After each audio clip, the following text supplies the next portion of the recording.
So when we are talking about breaking the Jericho, Tugenda kwambala ebyambalo eby'obuwanguzi. We are going to put on the armor of victory. Ebigenda okutusobozesa. That can enable us okubeera nga Yeriko tugitwala. to break the Jericho. Nga Yeriko emenyebwa. To break the Jericho. Now, si nsonga oba omulabe oba baali bagaddewo Yeriko. It doesn't matter, they had shattered Jericho. Naye nga Yeriko yali kyali kibuga nga kyaweebwayo dda.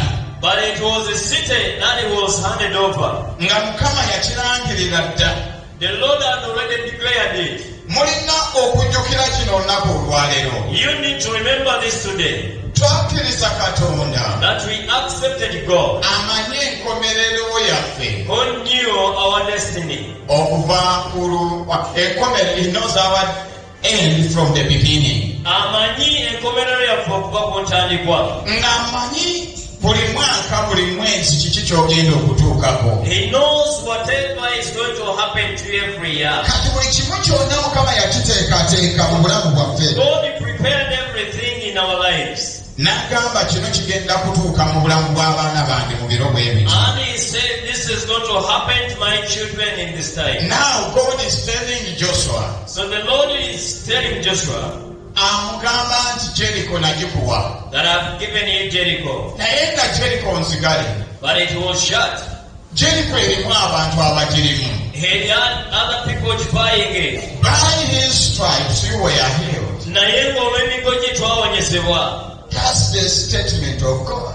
Eyo ye statement ya And Katonda. it is a true statement. Era kituufu.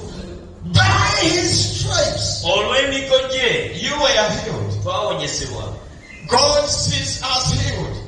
Tulaba nga twawonyezebwa. Yet we are tormented with the sickness. Newankubadde nga tutawanyizibwa endwadde. But God sees us healed. Naye Katonda atulaba nga twawonyezebwa. So I think today we need to okubeera nga tulowooza bulungi ku Bayibuli n'ebyawandiikibwa. Olwaleero twetaaga okulowooza obulungi ku Bayibuli Alina n'ebyawandiikibwa. okweyongera okutegeera Katonda waffe gwe twakkiriza y'ani oyo. And to continue understanding the Lord we accepted. Ate weyongera okutegeera naye bw'agamba Katonda y'oyo y'ekyo kye ndina okubeera. And to continue to check yourself whether you are what you are supposed to be. Lwaki siri ekyo Katonda ky'ansuubira okubeera? Why am I not what God expected of You me? will be the heads, Ojja kubeera omutwe, not the tail. so si mukira.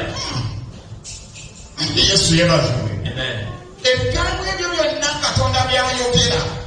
Those words the Lord speaks. I think Katonda yamala dda okudikiraringa. Endowooza nti yamala dda okukyatula. N'agamba mujja kubeera nga mitwe. And he said you will be the head, So si mikira. not the tail. Now today we want to okukwata ku nsonga emu. Kati olwaleero we need to handle one issue. Eyaleetera oba gye tugwanidde okubeera nayo. That we are supposed to have. Y'ensonga gye tutandise nayo eya obedience. Ensonga ey'okugonda. Praise the Lord. Amen.